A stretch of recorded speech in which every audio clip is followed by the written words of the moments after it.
I secretly smirked. Alright, I'm sorry. But what he just said surprised me. I stiffened when he started to take a step towards me and carefully transferred my daughter to my arms. Umiwas ako ng tingin nang makitang inilapit nitong mukha sa aking anak at dinampian nito ng matunog na halik ang kanyang pisngi. Nang sa wakas ay lumayo na ito, ibinalik ko sa kanyang paningin ko. Hindi ka pa pala kumain. Lulutuan kita ng hapunan mo. Napailing ako sa sinabi nito. No need. I can cook for myself. I don't need your help, Mr. Valiente. He can just complain about my attitude. Well, he knew me. Kapag ayoko, ayoko. Siguro naman naiintindihan niyang ayaw ko siya rito. I turned my back on him and started walking. Look, you can just stay there inside your bedroom with the twins. I will just call you if everything's ready. I didn't let him finish his words and immediately turned to face him. Ano bang hindi mo maintindihan sa sinabi ko? I exclaimed. I almost cursed when I suddenly remembered my baby who was sleeping soundly in my arms. But she remained asleep as I looked at her. Nakahinga ako ng maluwag. Okay, I'm sorry. He again apologized. Napansin ko ang pagtaas ng dibdib nito at kalaunay nagpakawala ng isang hininga. Wow, he already said that shit 2 times. Inirapan ko na lamang ito at tinalikuran na upang magtungo sa kwarto at nang makatulog na ng maayos ang anak ko. Pagbukas ko ng pinto ay bumungad sa akin ang anak kong si Matthew. Nakasalampak na sa kama at tulog na tulog na. I smiled and walked towards the bed. I carefully placed my daughter on the bed beside his twin and planted a kiss on her forehead before I shifted my gaze to my son. I silently giggled upon looking at him. Bahagya pa itong nakanganga habang ang mga kamay ay pareho ng nasa itaas, kaya tumaas na rin ang kanyang suot na pantulog at nakikita ko ng cute nitong tiyan. Paniguradong hindi na ito nakaabot sa banyo dahil sa antok. Inayos ko na lamang ang pagkakahiga ng anak ko at pareho silang kinumutan. Yumuko ako at marahang dinampian ng halik ang noo ng anak ko. Good night, babies. Bulong ko bago tuluyang pinatay ang ilaw na nasa gilid ng kama at naglakad pa palabas ng kwarto. They look so adorable in that night's wear. Otomatikong nanigas sa mga paa ko nang marinig kong boses na yon. Sinundan kong pinanggalingan ng boses niyang yon. At nakita itong nakatayo pa rin sa pwesto kung saan ko siya iniwan kanina. Ano pa bang ginagawa mo rito? I asked rudely. Hinintay ka, he answered. Napabuntong hininga na lamang ako sa sagot nito. Umuwi ka na, I commanded. His wife might need him now. I told you, I'll cook for your dinner.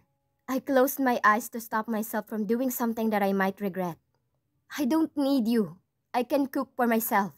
I can cook without your help, Mr. Valiente. Madiin kong saad. Pero imbes na nagulat siya ay ngumiti lang ito. Magluluto ako ng paborito mong ulam. Remember your favorite pecadillo? Stop! Bumalik na naman ang lahat ng mga alaalang gusto ko nang kalimutan. I did all my best to forget those memories. Yet he just came just to remind me about it. Nagmamakaawa ako. Umalis ka na. See? Ako na naman na nagmamakaawa. Parati naman eh. He tried to say something but I instantly cut him off. Enough, Valiente. Mabuti na lang talaga at hindi na ito nagsalita. Nang ibalik ko ang paningin ko rito ay sakto namang nakatingin siya sa akin. Kaya nagtama ang mga mata namin. Umuwi ka na. Someone might need you now, I calmly said. Why can't I just fucking say that goddamn word? Huwag mong sabihing nasasaktan ka pa rin, Althea. Yes. Probably you need someone's help. Galing ka sa trabaho at halatang pagod ka kaya hayaan mo kung ipagluto kita ng makakain mo. Giit pa nito na nagpatigil sa akin. Galing ka rin sa trabaho at katulad ko paniguradong pagod ka rin. Kaya umuwi ka na. It's nothing. 5 oras lang ako sa trabaho dahil tinawagan ako ng mga anak natin. Natin? Should I be happy hearing him saying that word? Napangisi ako habang umiiling ang aking ulo nang maintindihan kong sinabi nito. Gusto mong pasalamatan kita dahil sa paghatid mo sa mga anak ko rito? Alright then. Thank you. I sarcastically said. Sorry sa abala. Hindi ko naman kasi sinabing ahatid mo sila rito. Pero ginawa mo na eh. You want me to pay you for the gasoline? I added. Alam kong hindi magpupumulit ang mga anak kong pumunta rito. Lalo na't alam nilang makakaistorbo sila. And now he's telling me that my children called him? Kaya ba siya pumunta sa probinsya at dinala rito ang mga anak ko dahil pinilit siya nila? Napansin ko ang pag-iba ng timpla ng mukha nito Nalusaw ang kanina'y nagliliwanag nitong muka at biglang naging seryoso na para bang nainsulto ito sa sinabi ko. I swallowed my own saliva and avoided his sight. I don't need your help. You can now leave, I said in finality. He didn't answer me. Wala na rin akong iba pang sasabihin kaya tumalikod na ako upang sana ay magtungo sa kusina nang bigla itong magsalita. Alright, inumin mo na lang tong gatas mo, he said and leaned to reach for the mug. He walked towards me and handed me the mug. Nakatingin lamang ako sa kamay nitong hawak-hawak ang baso ko. Pagkatapos ay lumipat ang mga mata ko sa kanyang muka, kasabay ng pagbawi ko sa kanyang hawak. Now go, I announced. But to my disappointment, he just shook his head without breaking his stare on me. Finish that first, he said. Mamaya ako nauubusin to kapag nakaalis ka na, I replied. Paano yan? Hindi rin ako aalis dito hanggat hindi mo yan nauubos. He grinned. Palihim akong napasinghap sa sinabi nito. What the heck? I managed to look calm in front of him. Hindi ako nakikipaglokohan. Hindi rin ako nagbibiro, Althea. He replied with full of seriousness. Ano bang pinagsasabi niya? Pwede bang umalis na lang siya at huwag na magpakita pa ulit sa akin? Then leave. Not until I see you drinking that milk. Napailing na lamang ako. Buisit. He really likes to annoy me. Fine. Kung ito lang naman pala ang tanging paraan para umalis na siya rito. Without breaking my deadly glare, I drank all the remaining milk left in my mug. There. Happy? Singhal ko rito matapos kong lagukin ang gatas na tinimpla ko. Of course he's happy. It's freaking obvious. He's now smiling like an idiot while looking at me. More than happy, he answered. Hindi ko pinansin ang nang-iinis nitong ngiti at tinuro kong pintuan palabas nitong unit ko. Now leave, I ordered. Alright, goodbye then. Pakisabi na lang sa kambal na good night. Kiss them for me. Sino ka para utusan ako? I crossed my arms. Ikaw ang ina ng mga anak ko, he answered. And with that, iniwas kong mga mata ko sa mukha nito. I knew to myself that I'm expecting more than that. Fine, now go, I shouted in annoyance. His wife is waiting for him, and that's for sure. Hindi ko nga alam at baka may anak na sila kaya they need him. Okay, bye Althea. He walked and finally stepped out from my unit. He faced me and was about to wave at me. But in an instant, I shut the door. Ilang segundo akong nakatayo sa harap ng pintuan at siniguradong nakaalis na ito. Maya-maya ay napahinga ako ng maluwag nang marinig kong mga hakbang ng mga sapatos nitong papaalis na. Naglakad na ulit ako upang magtungo sa kusina at nang makapagluto na ng hapunan. Kanina pa naman talaga ako ginugutom. Hindi kasi ako nakakain ng maayos dahil kinakailangan ko pang tapusin ang pag-iipon ng importanteng mga clip at voice covers ko na ginamit ko kanina sa coverage. Naggisa lang ako ng kanin at nagluto ako ng 3 peraso ng sausage bilang ulam ko. Tahimik lang akong kumain doon hanggang sa matapos na ako. Dumiretso kaagad ako ng kwarto at pumasok ng banyo upang saglit na maghugas ng katawan at para magbihis na rin. Nang makalabas na ako ng banyo ay dumiretso kaagad ako sa kama upang tabihan ng mga anak ko. Ngunit laking gulat ko nang makita kong si Feli na lang ang nandoon. Hindi ko mahagilap ang kakambal nito rito sa kwarto, kaya lumabas ako at nagtungo sa sala. Matt, baby, I called. Wala akong natanggap na pagtugon galing sa anak ko. Hanggang sa nakarating ako ng sala at naabutan ko itong nakaupo sa supang nandoon. Nakatungo ang anak ko habang bahagyang gumagalaw ang mga balikat nito na para bang umiiyak. I stiffened when that hypothesis suddenly popped in my mind. Natatarantang naglakad ako papalapit sa anak ko at tinabihan ito sa upuan. Damn, my son is really crying. I don't have any idea why my baby suddenly cried. Matthew, I tried to steal his attention. Ipinalibot ko ang braso ko sa balikat ng anak ko. Baby, why are you here? Why are you crying? Are you having a bad dream? I asked calmly. My son just shook his head and looked up to my face. Doon ko lang nakita ang mga mata at pisngi nitong basang-basa na dahil sa luha. Namumula ang mga pisngi nito habang ang kanyang mga labi ay mariing magkadikit. Tila natunaw ang puso ko dahil sa nakita. Marahan kong hinawakan ang kanyang pisngi at maingat na pinunasan ang kanyang mga luha. Hush, why is my baby crying? I asked worriedly. Oh my, I never saw my baby cried hard like this. Kung kanina ay tahimik lamang ito at halatang pinipigilan lamang niya ang paghikbi, Ngayon ay dumagundong sa loob nitong unit ang paghagulgol ng anak ko. I hugged him while my other hand was busy caressing his back. "Where's Daddy?" my son asked. That simple question made me stop. "He promised not to go home yet," he continued. It was his father, the reason why my son cried. But baby, it's already late and he needs to go home." Pero alam ko namang hindi iiyak ang anak ko kung sana ay hindi ko lang ito pinaalis. "But I told Daddy to wait for me, Mom. I and Feli didn't even said goodbye and goodnight and kiss him," he then sobbed. I smiled as I remembered something. "Because you fell asleep, anak. Don't worry, he already kissed and said goodnight to you while you're sleeping. Now, stop crying na." I lied. If that's the only way to comfort my son. "I'm so sorry, baby. Mom is a big liar. I just can't stop my anger towards your father, to the point that I made you cry." He did?" I flashed him a sweet smile. I traveled my right hand from his back to his hair and gently played with it. "Yes, baby. Now let's go at baka magising ang prinsesa natin at hanapin tayo," I replied. Lumuwang ang paghinga ko nang makitang tumango ito. Kinarga ko ito at nagsimula ng maglakad pabalik ng kwarto. "Good morning, Mommy!" Pagkamulat ng mga mata ko'y bumungad sa akin ang mga anak kong masayang nakangiti habang nakaupo sa magkabilang gilid ko. "Good morning, mga anak!" I greeted back with my hands busy translating every words I said. Ipinatong kong kaliwang kamay ko sa ulo ni Matthew na samantalang ang kabila naman ay marahang hinahaplos ang balikat ng anak kong si Feli. "You aren't tired anymore, princess?" I asked my daughter. She just smiled and shook her head. I smiled back and caressed her long, smooth hair. Indeed, they had a good sleep. My babies are now smiling from ear to ear. Wala na akong makitang antok sa kanilang mga mata. Pero hanggang ngayon ay namumugto pa rin ang mga mata nitong anak kong si Matthew dahil sa pag-iyak niya kagabi. "And how's my baby Matt sleep?"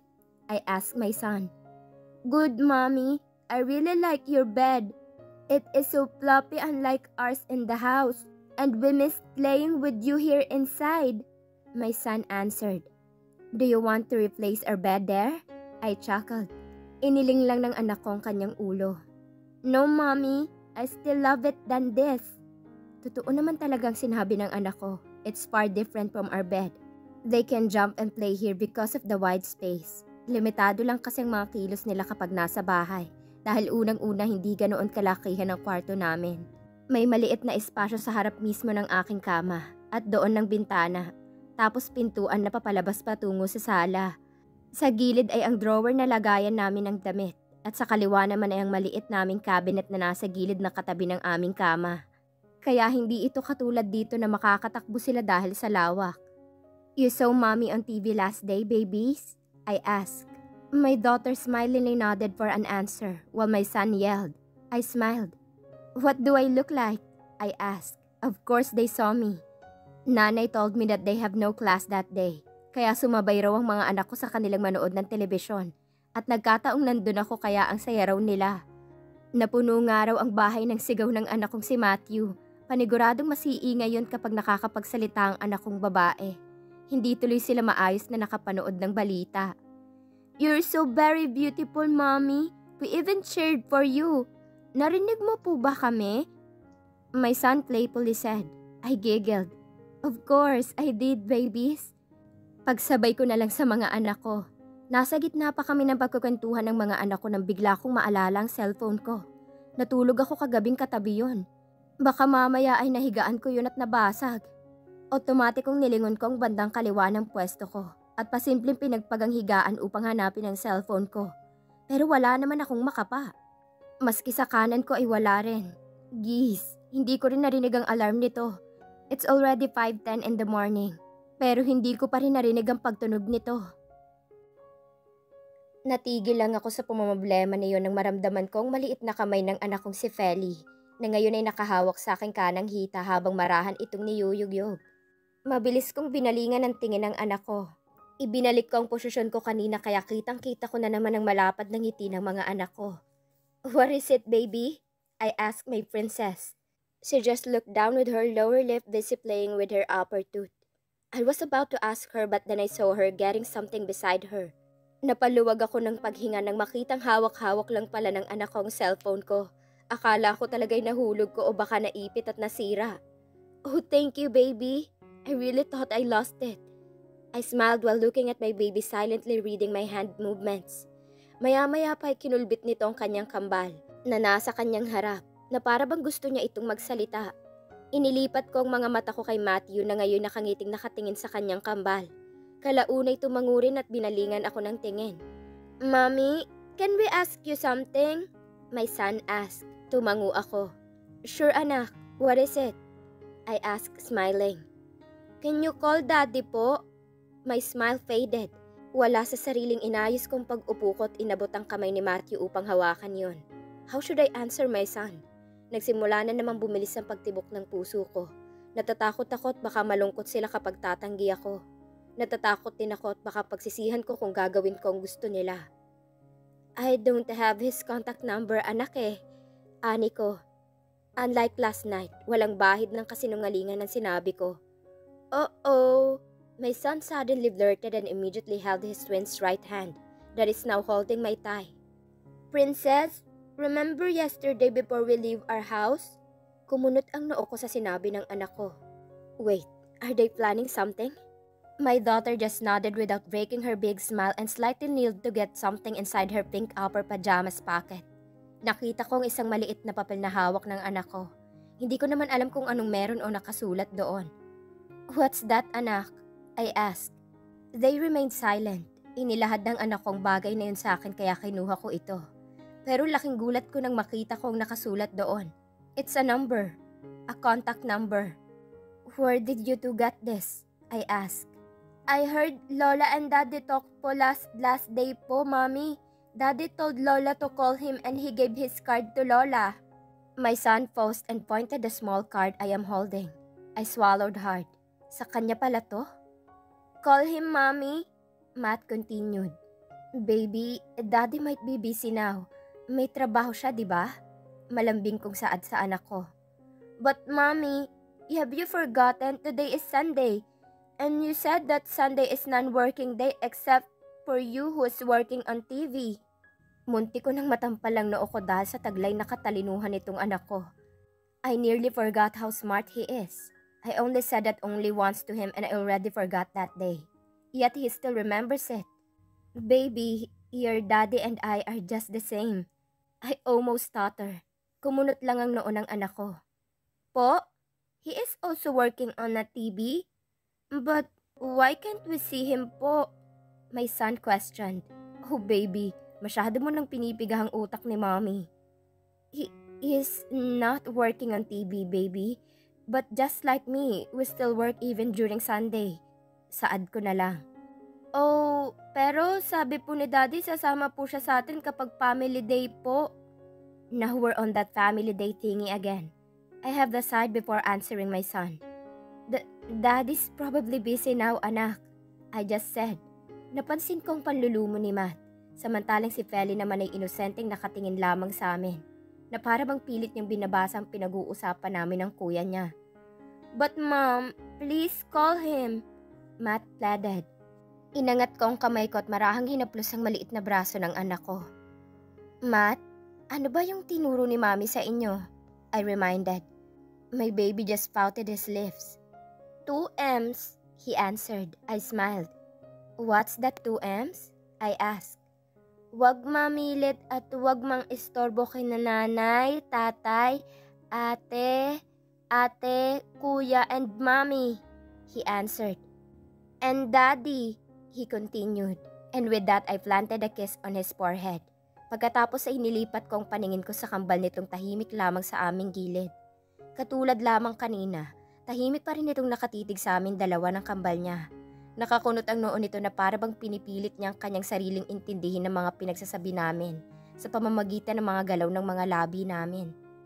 Just like what I did to her twin, I planted a kiss on her forehead while my right hand was on her back to support her. I bet you two are already hungry. Let's go out? Saad ko. They both nodded. I smiled while watching them excitedly get up from the bed together. As usual, my son's treating his twin sister as a real-life princess again. He opened the door for her. He looked at me before going out from the door.